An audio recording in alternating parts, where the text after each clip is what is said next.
de Desenvolvimento, que é o banco do BRICS, então também teve uma discussão aí sobre a participação, a representação do Brasil e essa aproximação também dos países, Américo, que eu queria jogar para você, também diante dessa nova ordem que os Estados Unidos impuseram de novas tarifas, né? Então, no caso, com a China, há essa trégua, as tarifas estão em 30% e 10%, com o Brasil, 50% altíssima, Índia, perdão, 50% também. E há também, durante esse encontro, até mesmo na cúpula de Xangai, que aconteceu antes do desfile militar, essa percepção de que foi também uma festa anti-americana, também por causa desse elemento das tarifas. Como você analisa também esse aspecto desse encontro, Américo? Você acha que também tem esse fator econômico junto? Isso teria impulsionado também e motivado a China a fazer esse desfile com toda essa pompa nesse momento? A China fez esse desfile porque ela acredita que ela está preparada para isso e ela queria mandar essa mensagem claramente, que hoje tem tecnologia militar, além do dinheiro, da diplomacia, como a gente falou, para ter essa reforma na ordem mundial que eles defendem. Eles se beneficiaram, eu diria, e eles usaram, é importante também, não sei se mencionamos aqui, eles fizeram essa parada, não foi de graça, era para marcar os 80 anos da derrota do Japão na Segunda Guerra Mundial, quando os chineses conseguiram, com a ajuda inclusive dos americanos na época, e o Trump mencionou isso nas redes sociais, teve alguns dos esquadrões ali, por exemplo, da Força Aérea Americana, muitos pilotos que ajudaram os chineses a vencer ali a parte deles, no momento que o Japão já estava bastante enfraquecido também, por conta das lutas com a União Soviética, especialmente com os Estados Unidos. Eles marcaram isso também, é um sinal contra o Japão, obviamente, né? Porque o Japão também muito alinhado aos Estados Unidos, Japão que também tem preocupações hoje de aumentar a sua defesa justamente por conta dessas demonstrações bélicas da China. Então isso já estava, de certa forma, marcado, era um momento da China fazer isso, mas a China se beneficia desse cenário que você coloca, Pri. Eu acho que não era necessariamente... esse cenário econômico ajuda o Xi Jinping, ele vai empurrando alguns países que talvez tivessem maiores reservas com a China a, no mínimo, dialogar com ela. A Índia, que eu e o Lorival comentamos, é o principal exemplo disso. A Índia tem muitas reservas contra a China, a Índia tem uma longa tradição de independência ali, de não querer depender, e eles dizem isso explicitamente, tem lá as suas doutrinas de não vamos depender de nenhum outro Estado, vamos tentar ter relações com todos. Agora, eles foram praticamente forçados a se aproximar mais da China, eles precisam encontrar mais parceiros, eles vão encontrar isso em todos os lugares, nos BRICS, na Organização para a Cooperação de Xangai, em todos os lugares.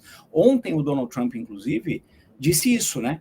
Na reunião que ele teve com os líderes europeus para discutir a questão da guerra na Ucrânia, ele disse: perdemos a Índia e a Rússia para a China, sendo que ele deu um grande empurrão para a Índia melhorar aí as suas conversas com a China. Não acredito que a Índia vai ser dependente da China. A Índia vai fazer todo o possível para não acontecer isso. A Índia também está no momento de crescimento e até o final dessa década, o início da década que vem, provavelmente vai ser a terceira maior economia do mundo. Não vai querer ficar dependendo da China, mas vai querer melhores relações com a China. Vai ter que apostar, dividir ali os seus ovos em várias cestas, para não ficar numa só. Então, a China se beneficia disso. Com relação ao Brasil, especificamente, acho que é importante a gente marcar aqui uma diferença.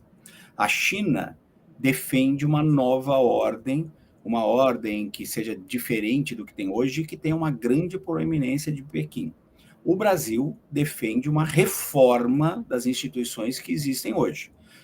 Na ONU, o Brasil defende explicitamente um reforço da ONU que cada vez perde mais poder, que a OMC seja revigorada, a Organização Mundial do Comércio, que exista uma reforma no Conselho de Segurança da ONU, trabalha com a Índia, com a Alemanha, com outros países para que aconteça essa reforma.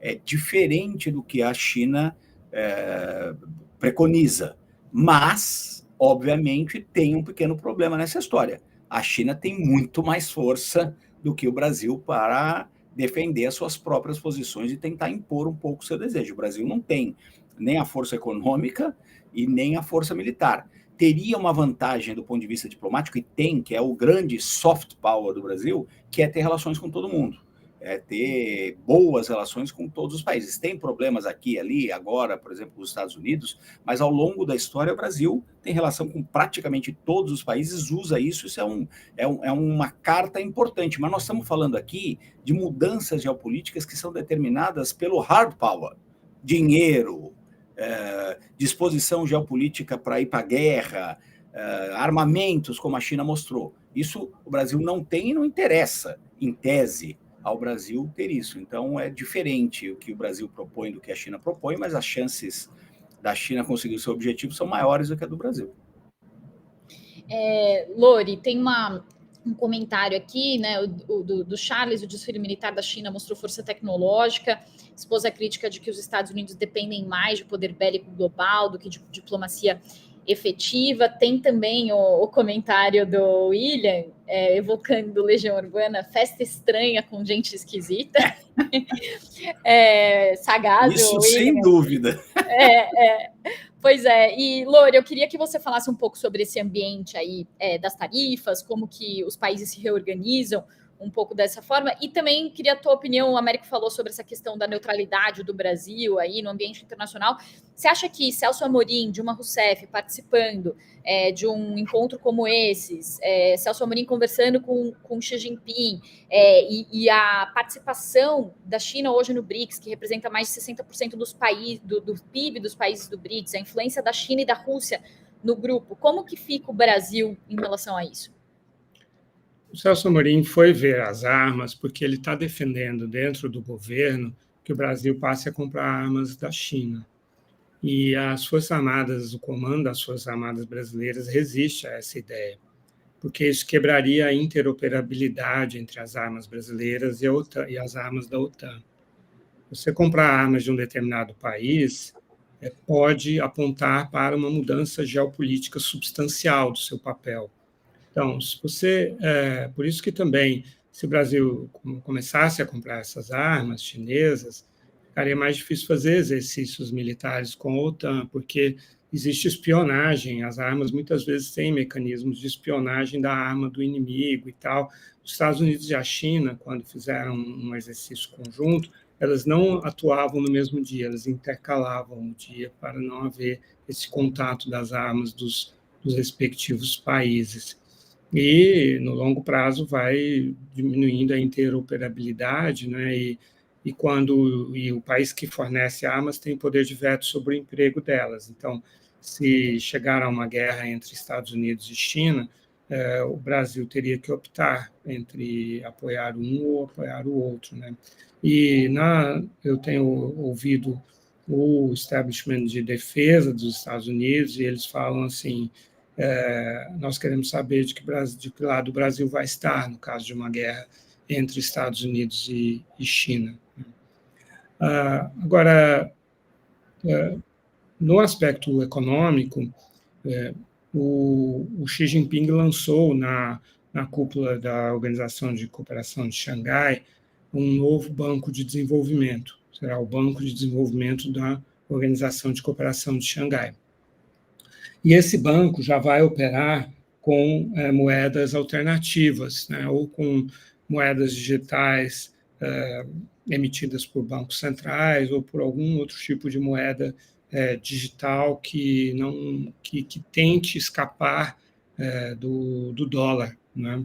Então, já é essa tentativa mesmo de ajudar os países que têm dificuldades financeiras e tal a importar produtos chineses, obviamente, e também de outros países desse grupo, né? E também, então, solapando essa dominância do dólar. E tem o BRICS Pay também, né, que seria a tentativa de criar uma alternativa ao SWIFT, né, que foi, inclusive, muito incentivada pela Rússia, né, que que foi retirada, né, desse sistema de pagamentos global e tal. Então, interessante também esse aspecto financeiro, né, que vem a reboque dessas novas alianças e articulações. Mas a gente tem que, infelizmente, super interessante esse final aqui, falando de Brasil e tudo, mas a gente